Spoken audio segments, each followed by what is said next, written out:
আসসালামু আলাইকুম রহমতুল্লাহ। সোয়াইব এডুকেশন সেন্টারে সবাইকে স্বাগতম। আজকের ক্লাসে আমরা দেখব এইচএসসি রসায়ন দ্বিতীয় পত্রের পরিমাণগত রসায়নের ম্যাথ সলভের ক্লাস, অর্থাৎ এখানে আমরা এমসিকিউ সলভের কিছু ট্রিক্সগুলো দেখব যেগুলো ম্যাথ রিলেটেড। চলুন ভিডিওটি শুরু করা যাক। আমাদের ফার্স্ট প্রশ্ন কি, পটাশিয়াম পারম্যাঙ্গানেট বা KMnO4 এ ম্যাঙ্গানিজের জারণ সংখ্যা নির্ণয় করো। আচ্ছা, এটা আমরা এখন কিভাবে করব?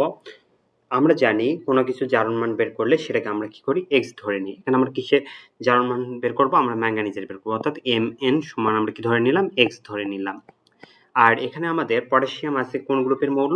আমরা জানি পটাশিয়াম গ্রুপ 1 এর মৌল, অর্থাৎ এখানে আমাদের পটাশিয়াম 1 হবে।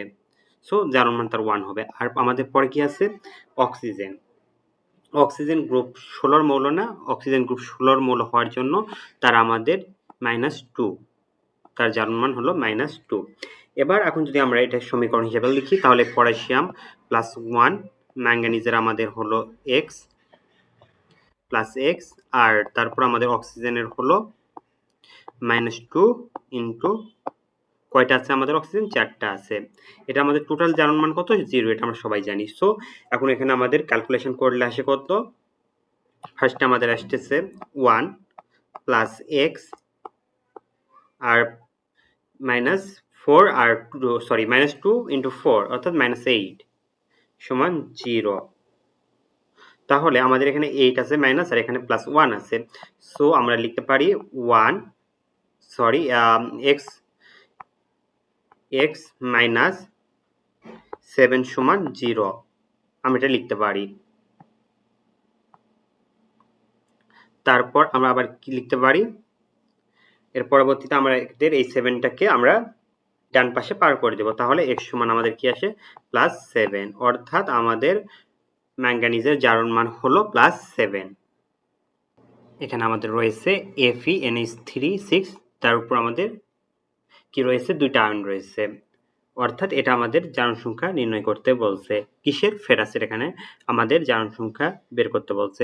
অর্থাৎ আমরা এখন কি করব? জারণ সংখ্যা কার নির্ণয় করব? ফেরাসের। সো ফেরাসে আমরা কি ধরে নিব? x ধরে নিব। দেন এখানে আমাদের NH3 আছে। এখানে যেহেতু আমাদের এখানে একটা যৌগমূলক হিসাবে আসে, অবশ্যই এটা আমাদের জারণ মান এটার 0 হবে। কিভাবে হবে? আমরা জানি নাইট্রোজেনের +3 আর হাইড্রোজেনের -1, সো 3টা আমাদের এখানে কেটে যায়। সো এটা আমাদের অবশ্যই 0 হবে। আর আমাদের এখন কি আছে? এখন যেহেতু এখানে ধনাত্মক আয়ন আছে, এখানে আমাদের 2+ আছে, অর্থাৎ ধনাত্মক আয়ন আছে। তাহলে আমাদের জারণ মান কত ধরে নিব? 2 ধরে নিব।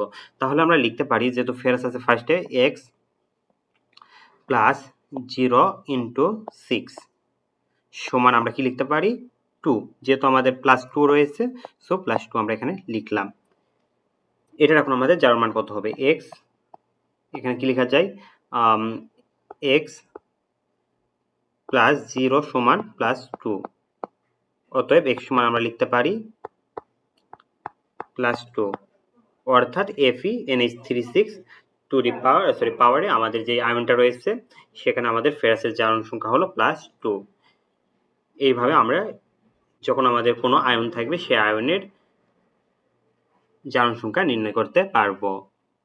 আমরা কিছু শর্ট ম্যাথ করার ট্রিক্স দেখব। যেরকম আমাদের যদি আণবিক ভর বলে, আমরা লিখতে পারবো আণবিক ভর সমান 1 গ্রাম অণু 1 মোল এসটিপিতে 22.4 লিটার, অর্থাৎ আণবিক ভর সমান আমরা লিখতে পারি 1 গ্রাম অণু সমান লিখতে পারি 1 মোল, আবার 1 গ্রাম অণু সমান লিখতে পারি এসটিপিতে 22.4 লিটার। আমরা জানি 1 গ্রাম অণু সমান 6.023 × 10⁻23 অণু বা পরমাণু। এটা আমাদের কি সংখ্যা? অ্যাভোগাড্রো সংখ্যা। এটাকে আমরা কি দ্বারা প্রকাশ করি? n দ্বারা প্রকাশ করে থাকি। এটা আমাদের যেহেতু অণু আছে, সো অণু আমরা ইউজ করেছি।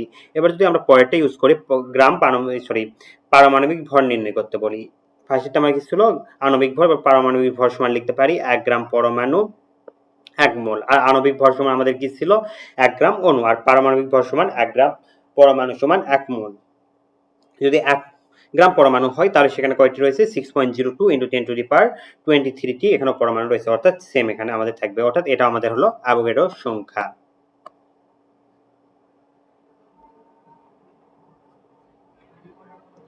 এবার পরেরটা যদি আমরা দেখি 3 নাম্বার মৌলের একটি পরমাণুর ভর। মৌলের একটি পরমাণুর ভর আমরা কিভাবে নির্ণয় করব? মৌলের একটি পরমাণুর ভর নির্ণয়ের জন্য আমরা ফার্স্টলি যেটা ইউজ করব সেটা হলো মৌলের গ্রাম পারমাণবিক ভর, অর্থাৎ মৌলের যে গ্রাম পারমাণবিক ভর আছে সেটাকে আমরা অ্যাভোগাড্রো সংখ্যা দ্বারা ভাগ করব, অর্থাৎ 6.023 × 10⁻23 দ্বারা যখন আমরা ভাগ করব মৌলের গ্রাম পারমাণবিক ভরকে, তখন আমরা সেটাকে একটি পরমাণু ভর বের করতে পারবো। আর এটাকে আমাদের কি দ্বারা প্রকাশ করা হয়? এটাকে আমাদের গ্রাম দ্বারা প্রকাশ করা হয়ে থাকে, অর্থাৎ এটা আমাদের প্রতীক হলো গ্রাম। এবার আমরা যদি পদার্থের একটি অণুর ভর, ফার্স্টে আমাদের কি ছিল একটি পরমাণু ভর, এবার যদি আমরা একটা অণুর ভর বের করি, অণুর ভর বের করার জন্য আমরা কি করব? গ্রাম আণবিক ভর, অর্থাৎ গ্রামে যে আমাদের আণবিক ভর থাকবে সেটাকে আমরা অ্যাভোগাড্রো সংখ্যা দ্বারা ভাগ করব, এটারও আমাদের সংকেত হলো গ্রাম। সো এভাবে আমরা পদার্থের একটি অণুর ভরও নির্ণয় করতে পারবো। এরপরে রয়েছে আমাদের এইচটিপিতে একটি গ্যাসীয় অণুর আয়তন। সো এটাকে আমরা কি করব? 22.4 লিটারকে আমরা 6.023 × 10⁻23 দ্বারা ভাগ করব। সো এইচটিপিতে যখন একটি গ্যাসীয় অণুর সংখ্যা ভাগ করব সেটাকে আমরা 22.4 লিটারকে 6.02 × 10⁻23 কে আমরা যখন ভাগ করব তখন সেটা আমাদের গ্যাসীয় অণুর সংখ্যা বের করতে পারবো। এইচটিপিতে একটি গ্যাসীয় সেটি আমাদের নির্ণয় করতে পারবো। আর এটার আমাদের সংকেত কি? এটার সংকেত হলো আমাদের লিটার। এর পরবর্তী প্রশ্ন আমাদের হলো 6 নাম্বার, কি এইচটিপিতে 1 লিটার গ্যাসে অণুর সংখ্যা, অর্থাৎ এইচটিপিতে যখন একটি গ্যাসের অণুর সংখ্যা আমরা নির্ণয় করব, কি করব? সেটাকে আমাদের অ্যাভোগাড্রো সংখ্যাকে আমরা 22.4 দ্বারা ভাগ করব, অর্থাৎ 22.4 যে লিটার আছে সেটাকে যখন আমরা অ্যাভোগাড্রো সংখ্যাকে যখন আমরা 22.4 লিটার দ্বারা ভাগ করব তখন সেখানে আমাদের একটি 1 লিটার গ্যাসে অণুর সংখ্যা আমরা নির্ণয় করতে পারবো। এর পরবর্তী রয়েছে এইচটিপিতে 1 গ্রাম গ্যাসের আয়তন। এইচটিপিতে 1 গ্রাম গ্যাসের আয়তন কিভাবে আমরা নির্ণয় করব? এক্ষেত্রে আমরা যে 22.4 লিটার আছে সেটাকে আমরা গ্যাসের গ্রাম আণবিক ভর দ্বারা ভাগ করব, অর্থাৎ গ্রামে যে আমাদের আণবিকটা থাকবে, ভরটা থাকবে, সেটা দ্বারা আমরা ভাগ যখন করব 22.4 কে, তখন সেটা আমাদের হবে 1 গ্রাম গ্যাসের আয়তন। যেহেতু আয়তন রয়েছে সো এটার আমাদের সংকেত হবে এল। তারপর আমাদের কি এইচটিপিতে 1 ডেসিমিটার কিউব গ্যাসের ভর। এইচটিপিতে যখন আমরা 1 ডেসিমিটার কিউব গ্যাসের ভর নির্ণয় করব সেটা কিভাবে করব? ফার্স্টে আমরা হলো গ্রাম আণবিক ভরকে 22.4 লিটার দ্বারা ভাগ করব, অর্থাৎ গ্রামে যে আমাদের আণবিক ভর থাকবে সেটাকে আমরা 22.4 লিটার দ্বারা যখন ভাগ করব তখন আমরা এইচটিপিতে 1 ডেসিমিটার কিউব গ্যাসের ভর নির্ণয় করতে পারবো। এটাকে আমাদের কি দ্বারা প্রকাশ করা হয়? এটাকে আমাদের জি দ্বারা প্রকাশ করা হয়ে থাকে।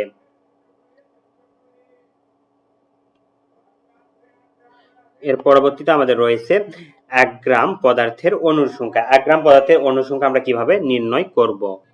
এখানেও সেম প্রায়, এখানে আমাদের অ্যাভোগাড্রো সংখ্যাকে, অর্থাৎ এখানে আমাদের যে অ্যাভোগাড্রো সংখ্যা কি আছে 6.02 × 10⁻23 কে আমরা কি দ্বারা পদার্থের গ্রাম আণবিক ভর দ্বারা ভাগ করব যখন, তখন আমরা খুব সহজেই সেটি নির্ণয় করতে পারবো। অর্থাৎ আমাদের যখন অ্যাভোগাড্রো সংখ্যা আছে সেটাকে আমরা পদার্থের গ্রাম আণবিক ভর দ্বারা যখন ভাগ করব তখন আমরা পদার্থের অণু সংখ্যা নির্ণয় করতে পারবো। এটাকে আমরা কি টি, যেহেতু একটি অণু সংখ্যা ঠিক কয়টি হবে সেটা আমাদের টি দ্বারা প্রকাশ করবো। এই জন্য এভাবে আমরা কিন্তু খুব সহজে এই ম্যাথগুলো সলিউশন করতে পারবো।